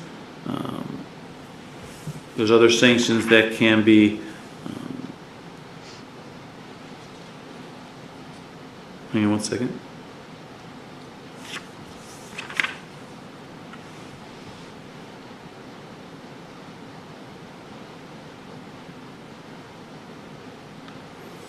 I know I had this discussion the other day on that other escape case we had, but if she was sent to prison beforehand, it would have to be consecutive, right?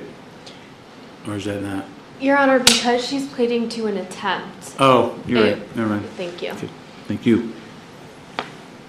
You're right.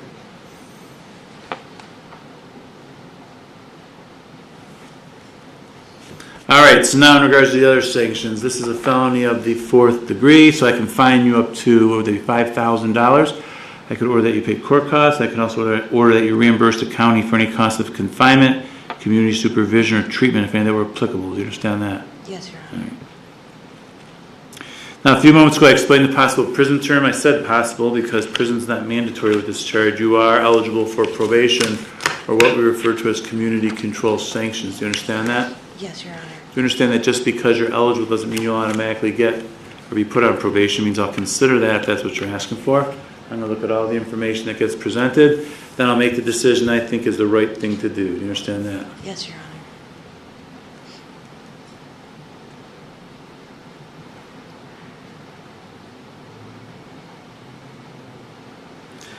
if you are put on probation, it could be for up to 5 years, and as the judge, I have the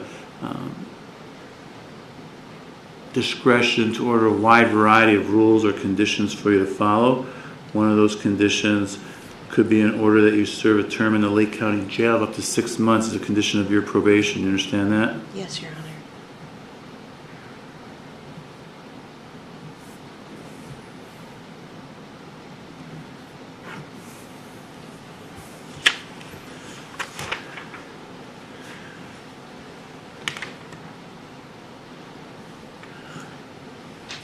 Further, if you are put on probation, you never violate any of the conditions of your supervision, we would have a hearing to see if you're a probation violator in this court. And if I found that you were, I could extend your probation up to 5 years if it wasn't originally 5 years. I can impose more restrictive sanctions against you, or I could terminate your probation and send you to prison. If I send you to prison, again, it could be 6 to 18 months in prison, which also could be consecutive to any other sentence you may be serving at that time for something else, or that you're being sentenced to at that time for something new. Do you understand that? Yes, Your Honor.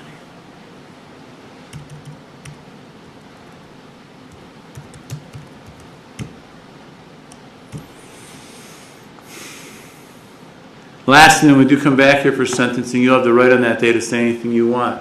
Anything you want me to know or consider. Your lawyer could speak on your behalf. She can recommend the sentence to the court. The prosecutor could also recommend the sentence to the court. Do you understand that? Yes, Your Honor. You understand that whatever anyone says at sentencing regarding what they think the sentence should be, it is just what I said. It's a recommendation. I'm not required to follow that if I didn't think that was the right thing to do. Do you understand that? Yes, Your Honor.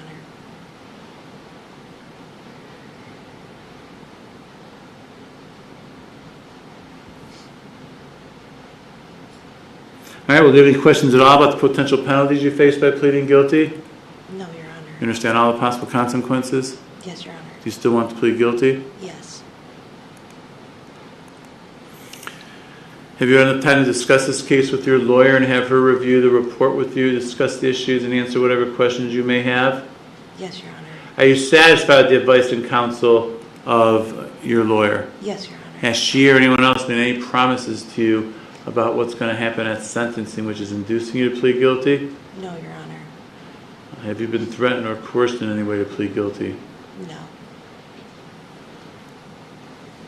Are you entering this plea freely and voluntarily? Yes, Your Honor. All right, then, do you have any questions for me at this time regarding anything we've talked about, the rights you're giving up, the penalties you face, what you're pleading guilty to? No, Your Honor. Do you need any more time to talk to your lawyer before we go forward with your actual plea? No.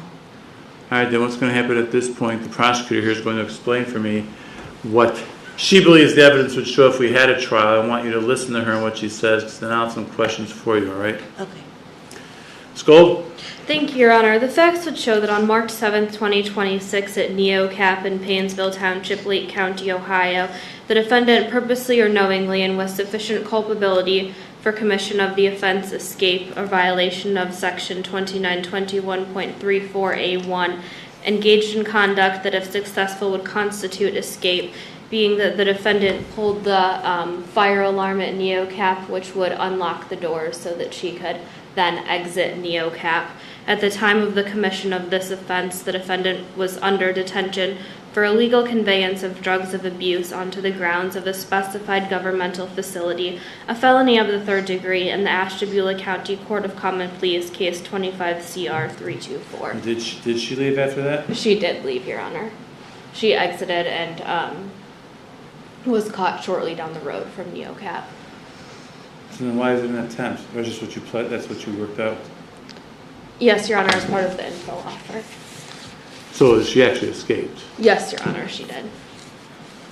Ms. Foucault, were you able to hear what the prosecutor had to say regarding what she believes the evidence in this case would show if we did have a trial? Yes, Your Honor. And what, if anything, do you have to say about those facts as she presented them? Are those facts accurate? Did you do as she said? Yes, Your Honor. Very well, then, regarding count 1, charging with attempted escape, a felony of the fourth degree, what is your plea to that count? Guilty. All right, I have in my possession at this time a document, another document, this is 4 pages, called a written plea of guilty and judgment entry, which sets forth and explains everything we just talked about. Before I can accept your plea, I need to make sure you understand this document, that you sign it here in open court. Now, my understanding is before I came out here, you had a chance to go over this document. Is that correct? Correct. Ms. Thomas, is that accurate? Did you read this over with your client, review it with her, answer her questions? Yes, Your Honor.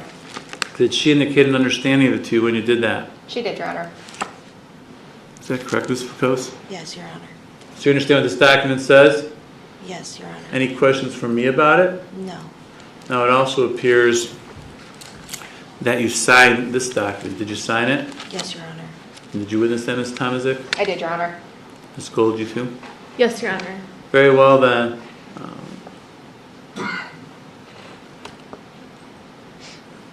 Let the record reflect the defendant was here in open court with her lawyer, advised of all our constitutional rights, made a knowing, intelligent, and voluntary waiver of those rights.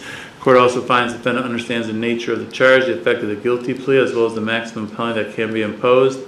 Finding this to be knowing, intelligent, and voluntary, the court will accept the defendant's plea. Find the defendant guilty of count 1, attempted escape, felony of the 4th degree in violation of 2921.34A1 and 2923.02. I will defer sentencing and order pre-sentence report investigation. I'm going to revoke bond at this time. And that's it. Is there anything else for the record, Ms. Tomazik? Just briefly, Your Honor, in speaking with Ms. Fakos, she indicates she does have some mental health issues, and based on the offense out of Ashtabula County, some drug issues, so we would just request either a psychological evaluation or drug and alcohol evaluation. I know they both We can touch do both base. of those. Do both of those. Thank you.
It please the court, or before the court this afternoon in the matter of the State of Ohio versus Joseph Walters, case number 26CR031. The defendant is present in the courtroom with his attorney, Mr. Bill Watson. But before the court for purposes of sentencing, the defendant, having pleaded guilty and been found guilty of F4, attempted illegal conveyance of drugs of abuse under the grounds of a specified government facility, and also a felony of the 5th degree aggravated possession of drugs count. The parties are ready to go forward, Your Honor. Thank you.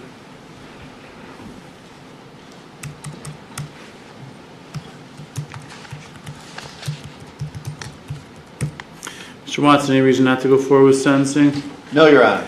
Anything you'd like to say on behalf of your client? Thank you, Your Honor. May it please the court. I'll be brief. I know we had discussions, in chambers off the record, but Mr. Walters' record, his past is abysmal. He knows it. The court knows it. My client realizes, I've had numerous conversations with them, that there's little reason for this court to consider that this time things will be different.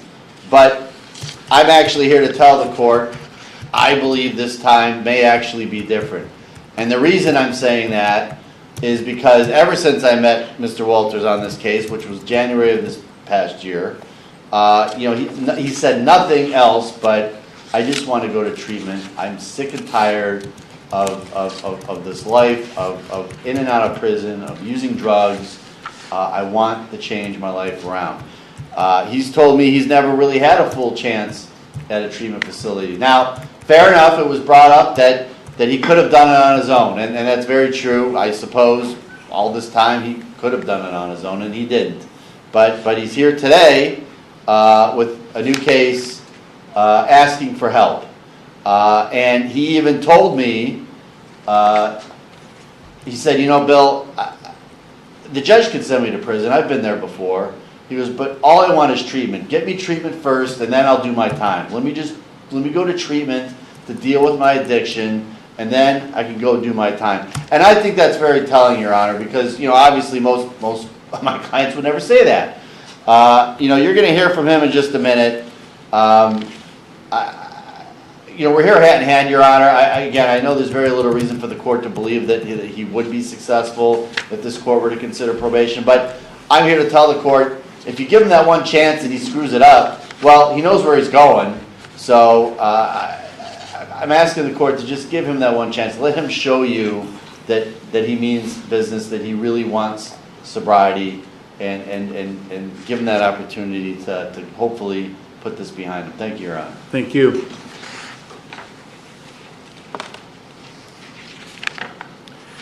Mr. Walters, you have the right to address the court before you are sentenced, and you can say anything you want. Is there anything you want to say at this time? Yes, sir. Go ahead. I just would like the court to know I have a past record, and I've been battling addiction for 20-some years. I've never been able to get the help that I needed to try to stay sober, and I've been trying, and I just know if I get sent to jail, I'm still not going to get the treatment that I need. I need the help. If the court would consider getting me into a treatment facility and sending me to jail later, or, I don't know. I just want to get help. I've been battling my addiction for a long time, and I can't do it on my own. All right, thank you. Mr. Watson, anything else? Nothing further, Your Honor. Should appear on behalf of the state. Thank you, Your Honor. Certainly, Your Honor has seen the defendant's record. We can't look into the heart of the defendant. He says he wants help. I'm sure he does. I want him to get help too.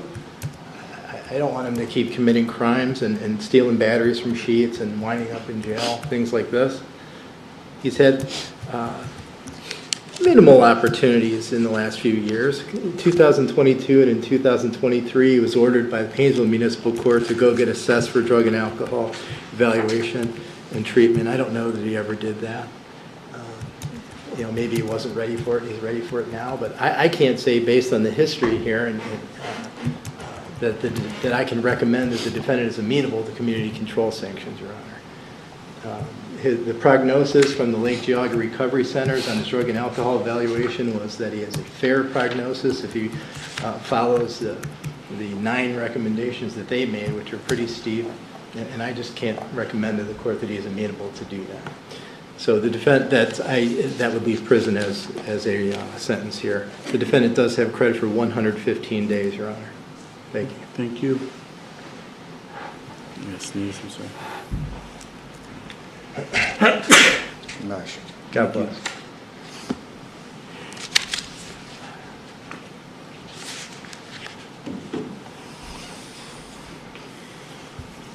Give me 1 second, please.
This court has reviewed the pre-sentence report and investigation, the drug and alcohol evaluation. I consider the facts and circumstances of the underlying offenses, the nature of those offenses.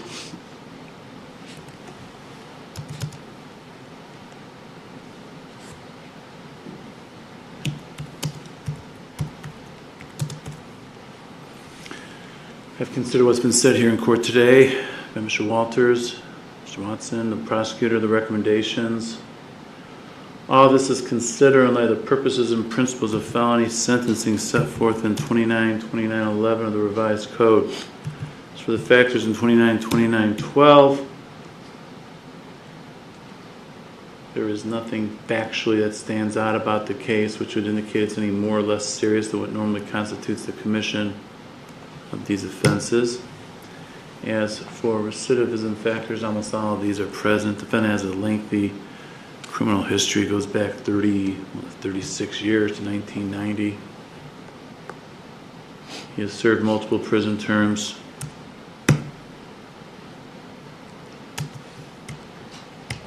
There are multiple probation violations early on, which indicate a history at that time of not complying with previous orders imposed by courts. There's certainly a drug abuse problem that relates to the offense. He hasn't done anything to address that. No factors indicate recidivism is less likely. Under 29-2913B1, defendants previously served a prison term. Prison certainly is consistent with the purposes and principles of sentencing. You know, Mr. Walters, you look at this, and this should be an easy decision. You should be going to prison. You've gone to prison forever. And you just got out of prison right before you did this, and then you did it again. I just would like to... I'm sorry? Go ahead, what did you say? I would just like to try to turn my life around, Your Honor. I just need one chance.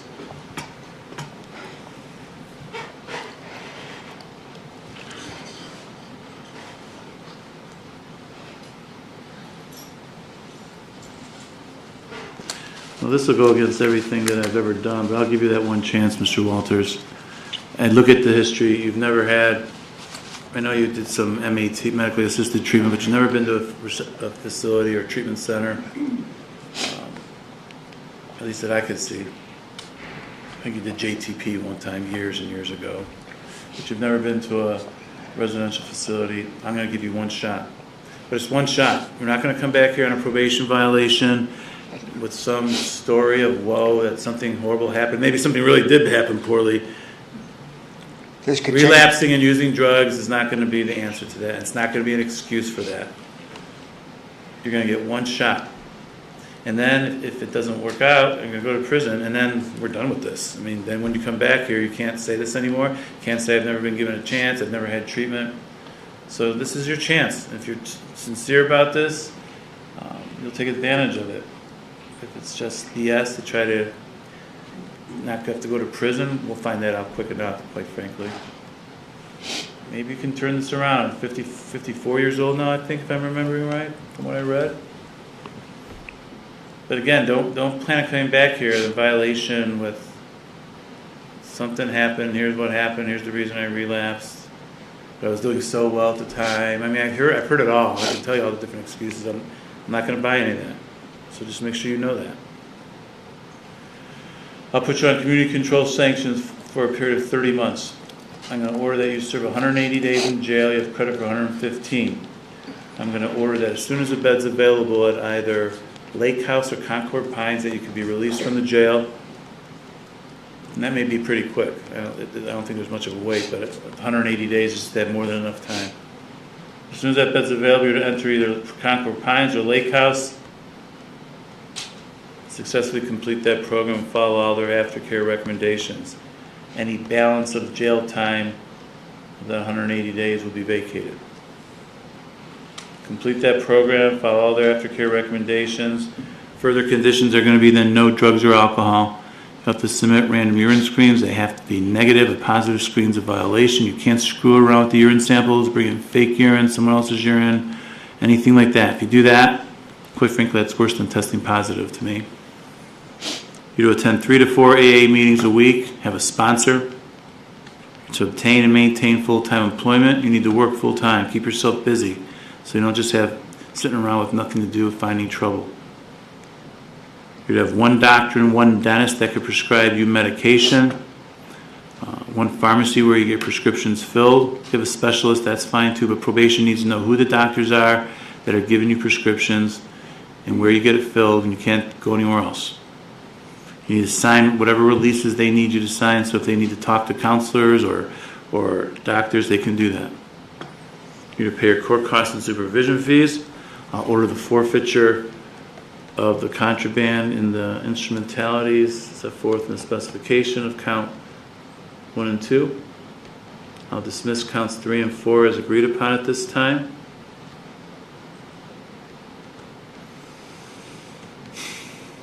Jennifer, what else is there, if anything, I should be considering here? Can you think of any other conditions? Did you want to mention the MAT program? Oh, yeah. Thank you. While you're at Concord Pines or Lake House, whichever, I want you to be assessed for medically assisted treatment. I know you said you did it, you liked it, until you went to prison, they switched it up on you or something like that. Yes, sir. So I want you to be assessed for medically assisted treatment when you're, they do that that's through Lake Jogga, right? So they'll do that right there. And then follow whatever recommendations are in that regard.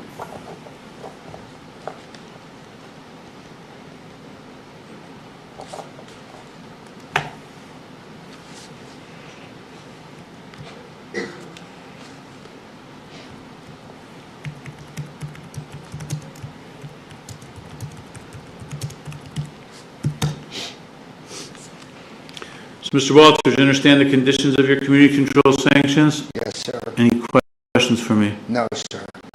All right, I need to advise you, if you fail to comply with any of these conditions, any of the rules of probation, if you leave Ohio without permission from this court, or if you commit another offense while you're on probation, a motion to terminate your community control sanctions will be filed. If it's found that you violated after a hearing, technically I could keep you on probation and extend up to 5 years. I can impose more restrictive sanctions, including jail time, or I can and will terminate your community control and send you to prison at that point. If I did it at that point, it would be 18 months in the lesser included offense of count 1, plus an additional 12 months on count 2. Should be consecutive, so 30 months in prison. That's what you have hanging over your head. You understand that? Yes, sir. Do you have anything else pending right now? No, sir. No warrants out or anything like that? I don't remember with the PS. No, sir. Okay. So you'll be able to get out whenever the bed's available. There's no holders or anything like that. No, sir. All right. Do you have any questions for me? No, I appreciate you, Your Honor. All Thank right. you. No. Mr. Watson, anything else for the record? Nothing further, Your Honor. Mr. DeCruz? Your Honor, you said for purposes of the entry, prison is consistent, but defendant is amenable. Yes. Thank you.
Your Honor, if I please the court, before the court this afternoon in the matter of the State of Ohio versus Blake Carty, case number 26CR149.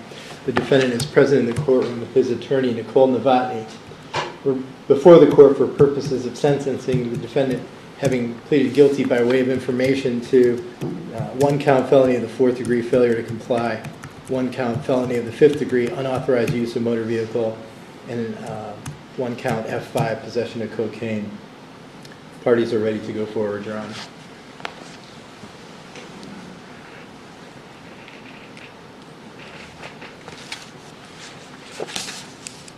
Thank you. Ms. Novotny, any reason not to go forward with sentencing? We may go forward, Your Honor. Anything you want to say on behalf of your client? Yes, Your Honor. On behalf of Mr. Curti, we would ask the court for any type of leniency with a lesser included prison sentence at this time. From the very beginning, Mr. Curti wanted to take responsibility for his actions. With how this case resolved, we actually reached out to the prosecutor on this and wanting to resolve this in a timely fashion, as Mr. Curti wanted to take responsibility for what had occurred here. With that, Your Honor, after completing the PSR, I know in the beginning, when last time we were here, we wanted to waive that pre-sentence report. I know that was very eye-opening for Blake for his past, with not only this court, but just his past offenses. It was very eye-opening for him that him understanding that he does have an addiction and ultimately come to the realization that he does need to get help at some point in time. He wants to learn how to stay sober, Your Honor. With that, he understands that, and he wants to seek, once he gets released from prison, that he wants to finally learn how to stay sober. He does have a wonderful support system, Your Honor. They've been here for every hearing, and they're here today. They also reached out to me constantly throughout these hearings as they progressed on with his court cases. Most of them did present letters to the court on his behalf as well. What has been a hard time coming for Blake, I know what he's been experiencing is the death of his mother. He actually did take care of her when she was dying as a nurse aide. He also achieved to get a job at Better at Home to be a nurse aide as well. With that, Your Honor, he was also working, from my understanding, for his brother's business, BC Landscaping.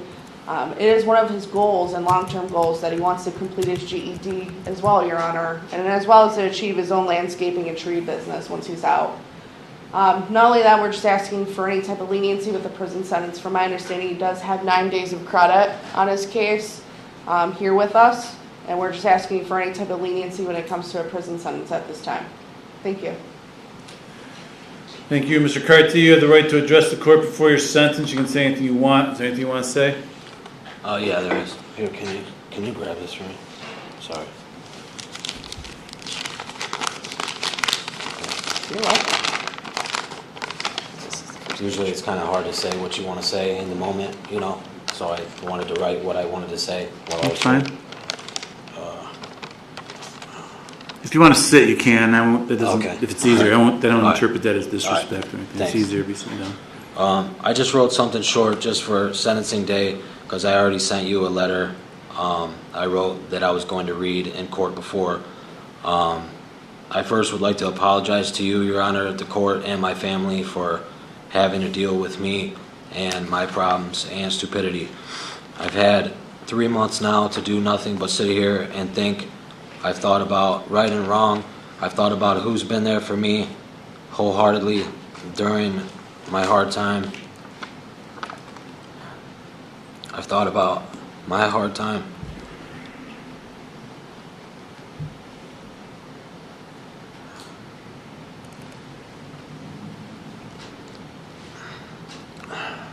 Sorry. Just take your time.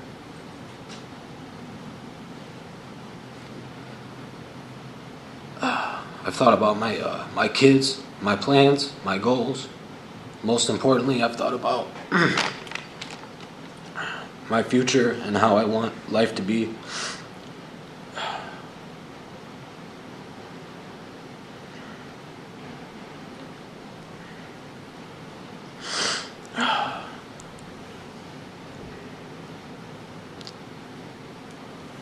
Most importantly, I've thought about my future and how I want life to be. I've been in this situation before years ago. It's definitely when you really want something for yourself compared to doing it for the courts. And just to get out of jail. It's different. Now that I'm older and have children and think about them and my life and the bigger picture, I know what I want. I know what I need. I know what I need to do to get that.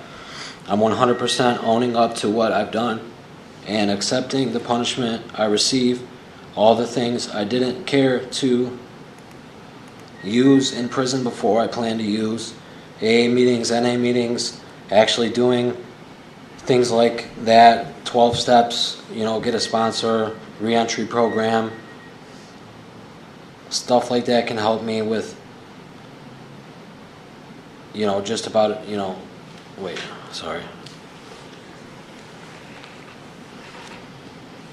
with the stuff I need help with.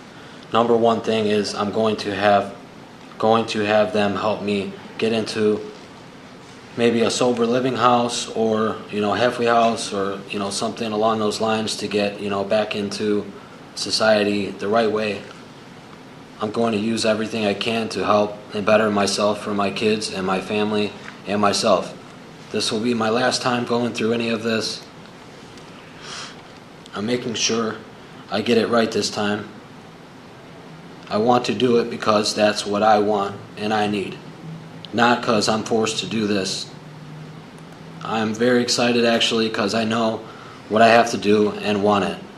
Please find it in your heart to give me a short and appropriate sentence so I can get back to my life and family. Thank you, Your Honor. Thank you. Ms. Devine, anything else on behalf of the defendant? Nothing further, Your Honor. Thank you. Mr. Shapiro for the State of Ohio. Thank you very much, Your Honor. The state is going to recommend prison in this case as well.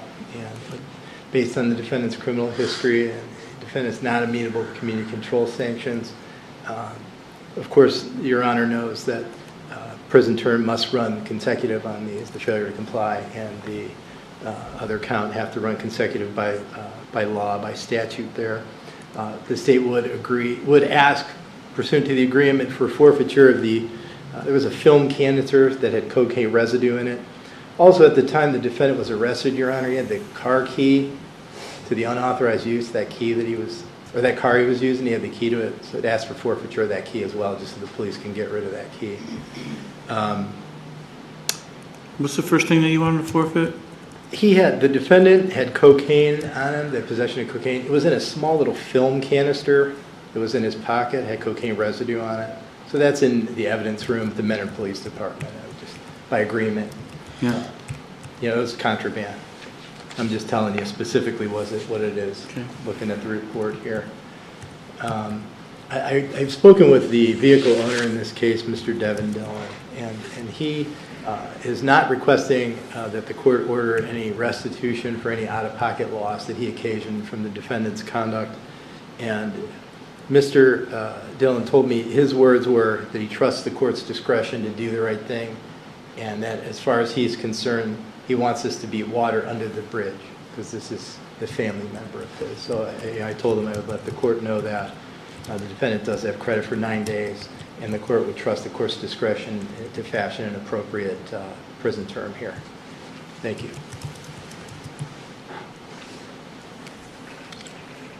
And, Your Honor, I hope that the defendant does everything that he said in that letter. I hope so. Thanks. All right.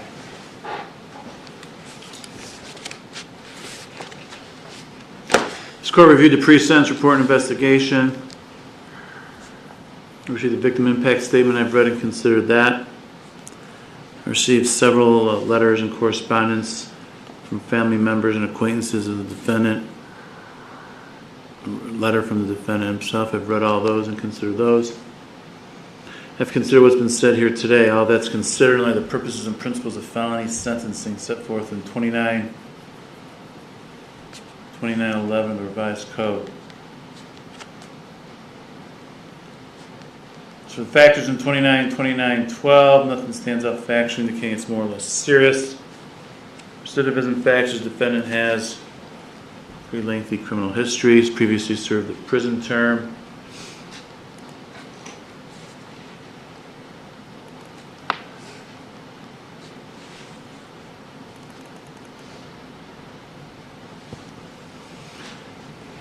been on probation before, he's violated his probation, so he's failed to comply with previous orders from courts, which is a factor indicating recidivism is more likely. Appears to be a drug problem related to the offense and hasn't done anything to address this. No factors indicate recidivism is less likely. Under 2913B1, again, the defendant previously served a prison term.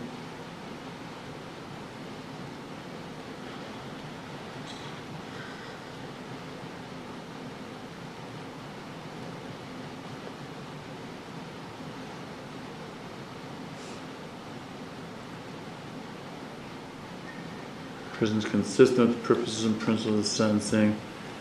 And the defendant is not amenable to available community control sanctions. Therefore, it will be the sentence of this court that on count one, defendant served a term in prison of 11 months.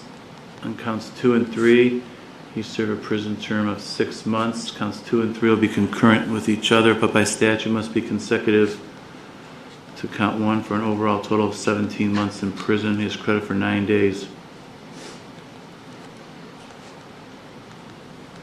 By statute, 29 and 21, what is it, 331? Count 1 must be served consecutive to counts 2 and 3, so no other findings are required. Count 1 requires a permanent license, lifetime license revocation due to the fact that he's got a prior conviction for failing to comply with an order sent to a police officer, so the defendant's license is permanently revoked. I'll order the forfeiture of the cocaine, the canister, and the key. Defendant's order to pay all costs.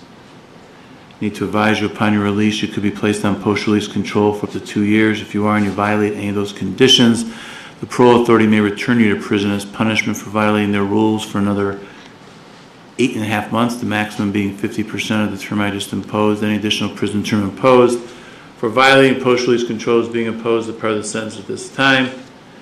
The court disapproves the defendant's placement in a program of shock incarceration, intensive prison program, or transfer to transitional control. I think that covers everything. Mr. DePiero, is there anything else I've omitted or that I need to address? No, Your Honor. Thank you. Ms. Novotny? No, Your Honor.